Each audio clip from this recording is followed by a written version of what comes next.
Alright guys, here's the plan. County Hall's right there with the bank. Plenty of social security numbers and plenty of people's information to hack credit card information and their bank statements. We can get so much money in so little time. Here's the plan. You're going in there. We're saying we're a security company. We're here for the sweep. Okay, you're gonna install the new security cameras that we pulled up right here. Stone, I need you to be stone cold killer, baby. I need you to go in there and install every security camera. But when you get close to the vault, I need you to leave the vault open slightly or leave a little access thing in there so we can get into it. Good? Everybody? Get in there, go in there, shut it down. While you get the cards, I'll have an earbud in there. I'll be up top. I'll have all the vantage point. And when you're in there, I need you to activate the police thing. I need to see how long it takes the police to get in there. Because we need to know how much time we have to get out of town when the police are called. And I notice everything's gone. Good? Great? Awesome. Yeah, I know what this is.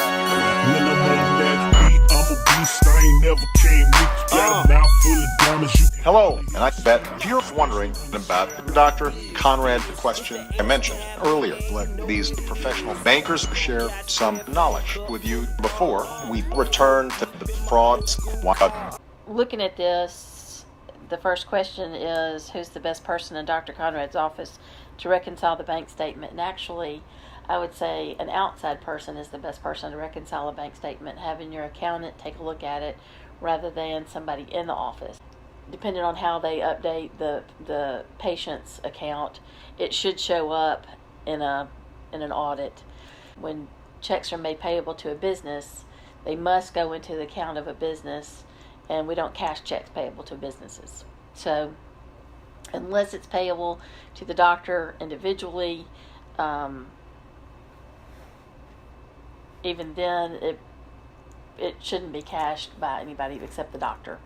So that would be one of the things that could prevent that. So in the case of Dr. Conrad, the best person to reconcile the bank statement, I believe, would probably be an accountant or somebody, a third party who's not involved in the office.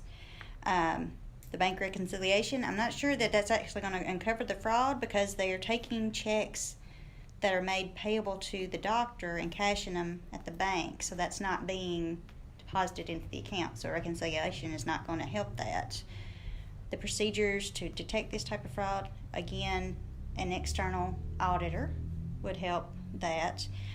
Having somebody who is outside of the office to count the books on a surprise basis, and then having, like we have internal controls where you have audits of your cash boxes on a surprise basis. The additional internal controls would be the surprise cash audits. Having somebody besides the three of the women doing things, and having somebody from the outside of the office would probably be helpful. This is a key card you use to get inside the bank. It's one of the security numbers. This is a card you swipe to activate the skimmer. Once you swipe this, then we'll be good to go to steal money. Got it? Great. What's a credit card skimmer? We have to check our ATM on a daily basis to make sure that there's not a skimmer. I don't know if you've heard about the skimmers that are on gas stations. You clip them on sidebar. And they take your information on your card. And what the skimmers allow the people to do is they go create a card, a bogus card. And so then they'll go use it online. And it's almost like a little burner card. They use it until it stops working. It's something that just looks out of place. Maybe just sometimes it's got tape on it, it's got glue on it. It just looks a little odd. Never use your card as a debit card at a gas station because they're getting your PIN number as well when they have the skimmer. Once fraud is committed, it's never good for the person. Everything goes wrong.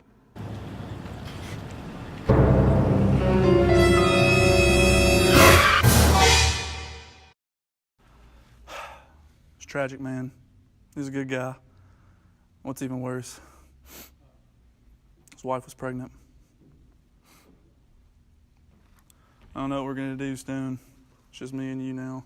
Big mission. I still think we got it, though. Are you kidding me? Really? It's not you, it's fraud. All right, go ahead. Storm off.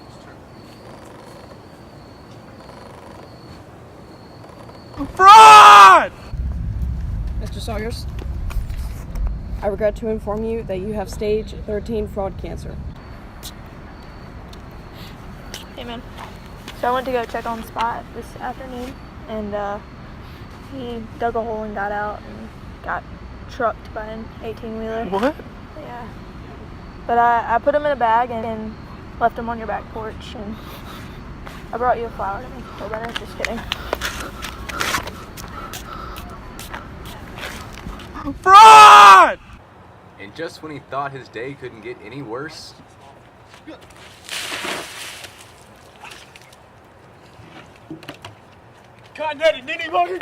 what are the frauds of that happening? Let's go rob a bank.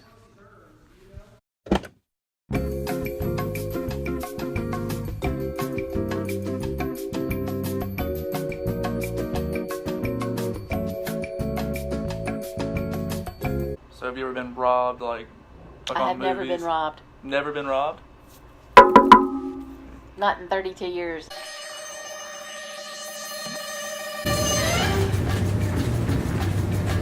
All right, you're in.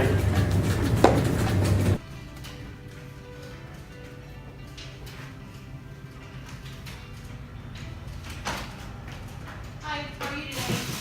Well, For you. I'd like to make a withdrawal. Okay.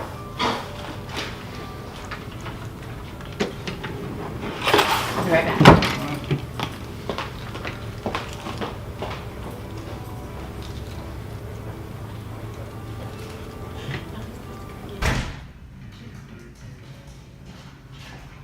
Hey, what's going on? The problem, sir? Seems to be somebody hit his button over here. There's no button set over Something here. going on? Not at all. Anything going on?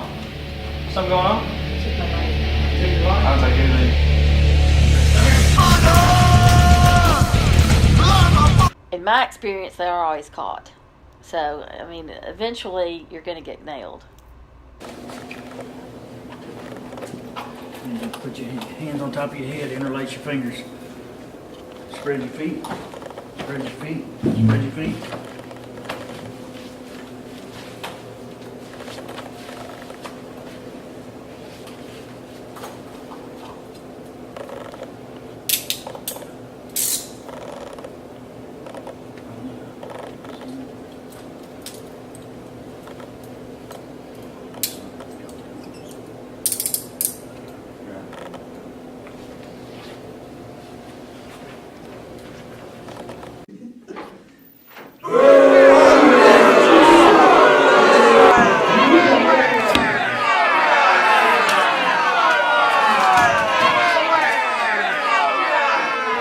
Special agent in charge, Don Purvis.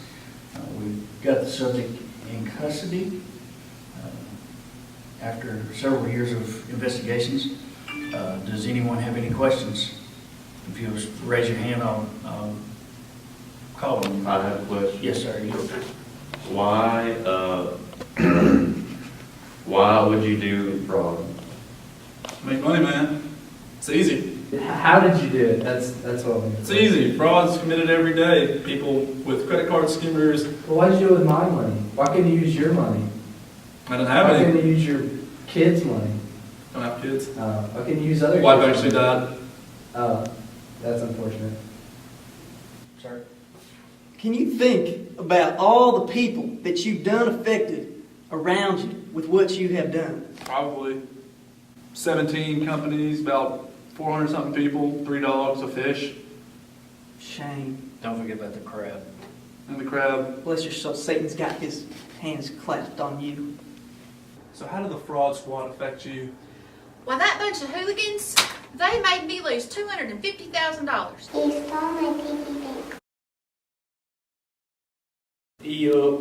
What would Dr. Conrad do? I bet you drink Coca-Cola in a Pepsi cup.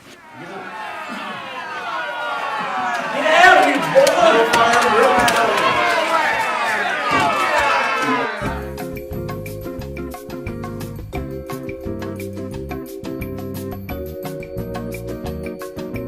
I worked at a bank in Humboldt, and there was a lady that wound up embezzling $600,000. And how she did that was making fake loans in people's names with their social security numbers and their names and addresses. And when it came time to do the audits, she was involved in the auditing team. So it didn't come to light until an outside auditing firm came in. I believe it was the FDIC. She was not allowed to be involved in it, and they found all the fake loans, and it was traced back to her.